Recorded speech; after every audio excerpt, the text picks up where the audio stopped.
Shalom, little friends! Toma day of Yeshua. We are on the 5th day of Sukkot.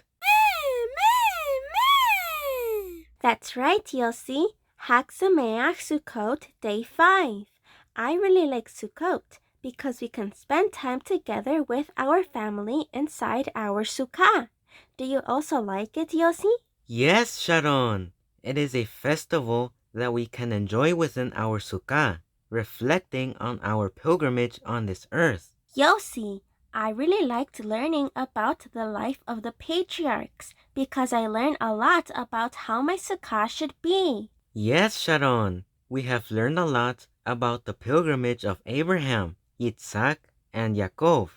My friends, do you know who we are going to talk about today? I know, Yossi, I know. Who will we learn about today, Sharon? Can you tell the little friends? Yes, today we are going to learn about the pilgrimage of Moshe. Very good, Sharon. Today we will learn about the life of Moshe, a faithful servant of the Almighty who went to sleep with the hope for the heavenly abodes. Sharon, what do you know about Moshe's life? Let me think, Yossi. He was the one who, through the Eternal, helped the people of Israel to get out of the slavery of Egypt. Perfect, Sharon. You have been learning very well about the Torah. Moshe was the liberator that the Eternal used to liberate the people of Israel from the slavery of Egypt. Yossi, could you explain to us a little more about Moshe? Yes, Sharon. The little friends will teach us a little about Moshe's life. Go ahead, little friends.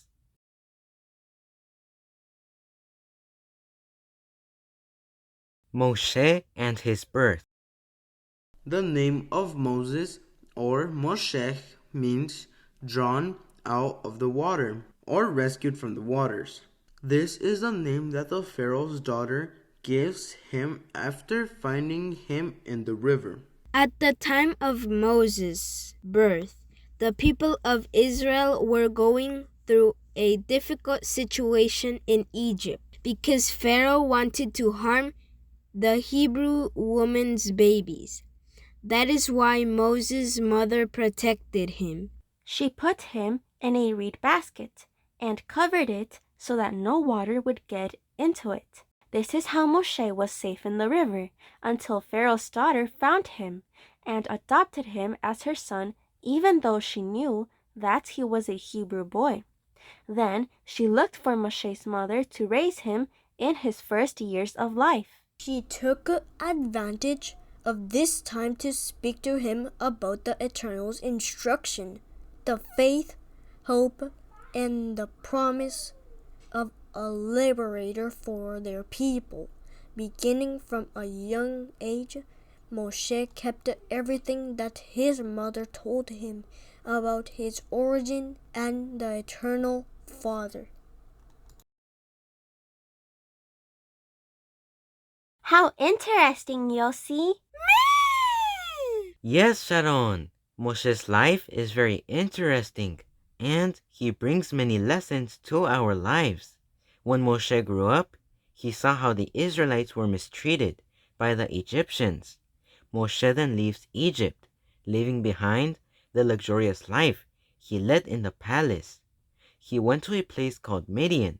He was there for 40 years, and during that time, he worked as a sheepherder. Through this labor, the Eternal makes Moshe a true servant and guide, ready to intercede for his people and to be attentive to the will of the Eternal. Little friends, do you know how the Eternal called Moshe for his service? I remember. I studied it last week with our parents. The Eternal called him to go free his people from the oppression of the Egyptians. The Eternal chooses Moshe for his humility. Although Moshe felt unworthy of that call, he obeyed the Father and listened to the Eternal's instructions for the purpose he would fulfill. That's right, Sharon. You've been paying close attention to your study of the Torah with our parents. When he was entrusted with this task, Of being a liberator and prophet, Moshe does not feel qualified, but the Eternal guides him according to his word. Moshe understands his call, takes his responsibility, and begins to fulfill his purpose. Moshe as liberator. Moshe returned to Egypt to free the people, but Pharaoh refused to let them leave. And because of this, the people suffered. So Moshe encouraged them to persevere, so that they do not lose hope, and to endure until the last moment. Moshe guided with patience the Israelites, and he was always interceding for them. After the plagues, Pharaoh let out the people of Israel from the youngest to oldest. Moshe led the people of Israel in the desert for 40 years, and a very important event happened during this time. Do you know what it is, little friends? When they arrived at Mount Sinai, the Eternal gave his 10 phrases to the people of Israel. But since Moshe took a long time on the mount, the people of Israel rebelled, and they created an idol, a golden calf. The Eternal was upset by the sin of idolatry on the part of the Israelites because they had broken the second phrase or commandment that he had given them. They shall not make images of idolatry. Moshe intercedes for the people, but when he descended, he exhorted the people for their rebellion.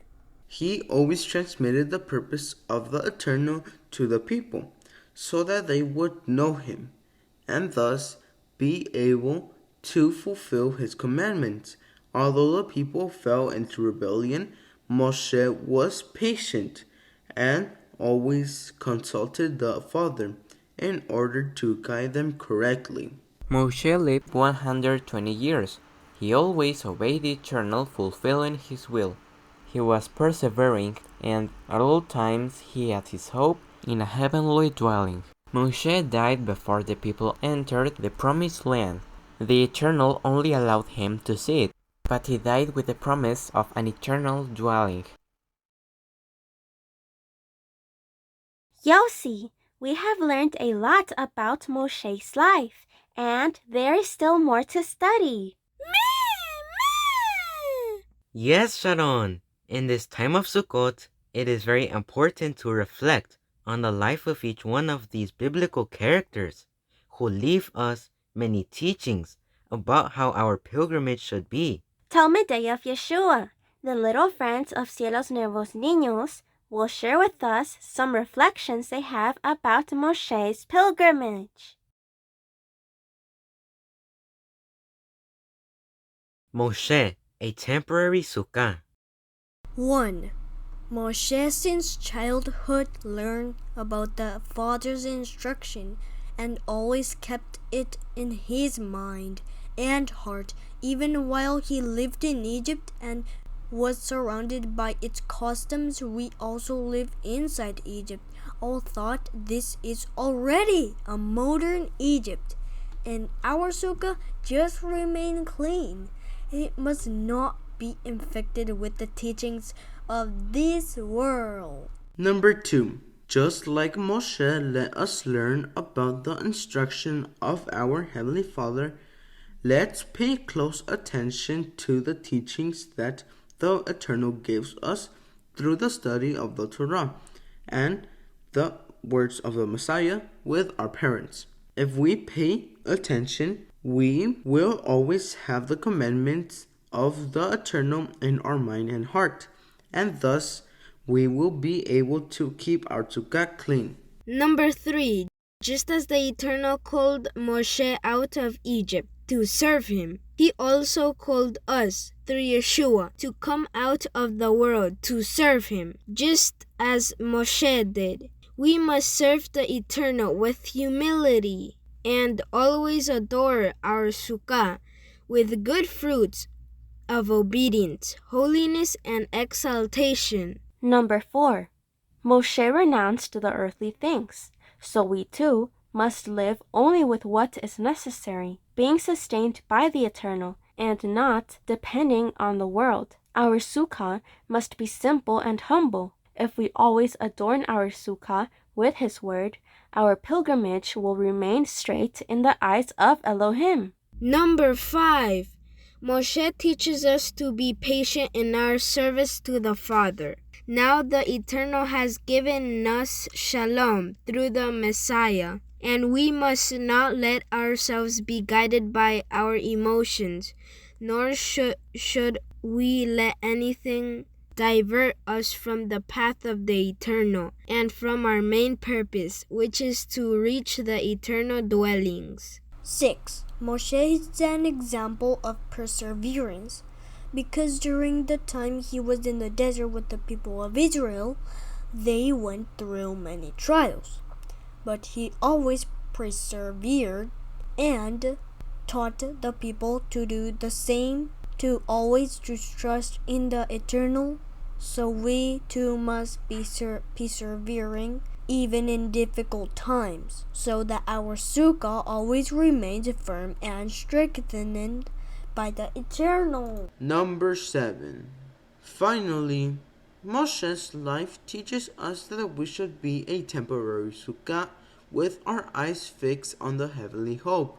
Although Moshe knew that the Eternal had promised an earthly inheritance to the people of Israel through Abraham, Isaac, and Yaakov, he was not satisfied with that, but he always understood that greater places awaited him than just a piece of land.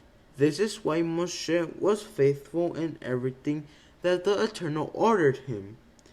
And something very wonderful is that he appeared next to the prophet Elijah when Yeshua was transfigured to his disciples, proof that the Eternal continues to use him. Excellent reflections, little friends. Yes, Sharon, it was a very uplifting teaching.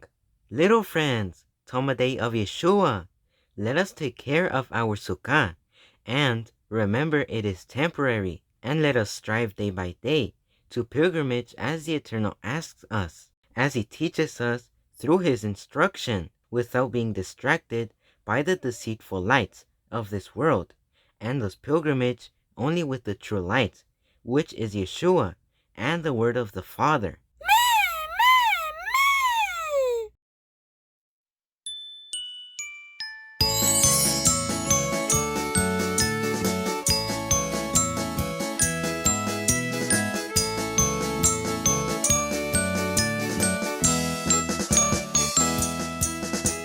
With great joy, you will appear before Adonai on the 15th day of the 7th month. You will celebrate Sukkot, Sukkot. In temporary dwellings you must celebrate Sukkot, Sukkot. Your first before the Father you must praise Him. With songs full of joy you will exalt Sukkot, Sukkot. 7 days you have lived, you will rejoice.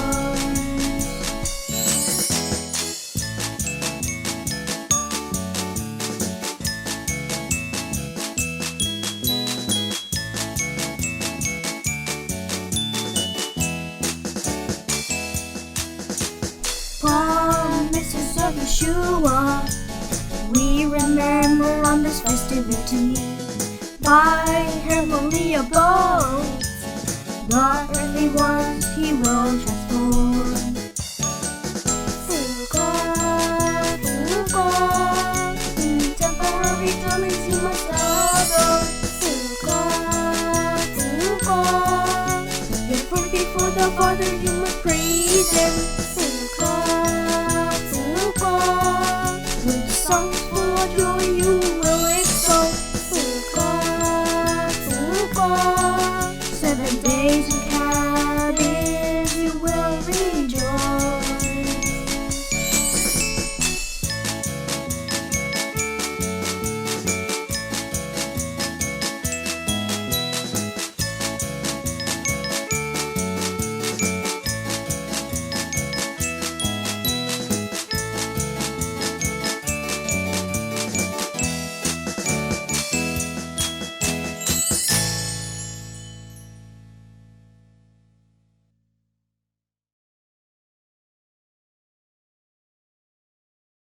Activity: Moshe, a sukkah rescued from Egypt. Little friends, for the 5th day of Sukkot, download the activities to review this great teaching, where we will solve a very fun crossword puzzle. We will help Moshe flee from Egypt through a labyrinth. We will answer some questions, and we will decorate a sukkah with the fruits that Moshe gave in his pilgrimage, which are the ones we must have in our life as a sukkah that was also rescued from Egypt. Little friends, remember to visit the Cielos Nuevos y Tierra Nueva website in the section Niños at www.cielosnuevosytierranueva.org and download all of our free material. We have a WhatsApp and Telegram number, +52 33 28 24 91 85, where you can send your photos and videos when solving the activity of Moshe, a sukkah rescued from Egypt.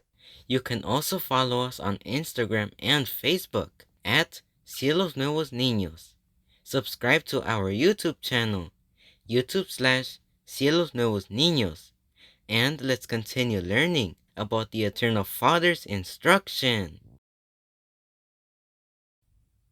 In the next teaching, Sukkot, Day 6, the 20th day of the 7th month. Little friends, see you at the next teaching on the 6th day of Sukkot, the Feast of Tabernacles. Shalom!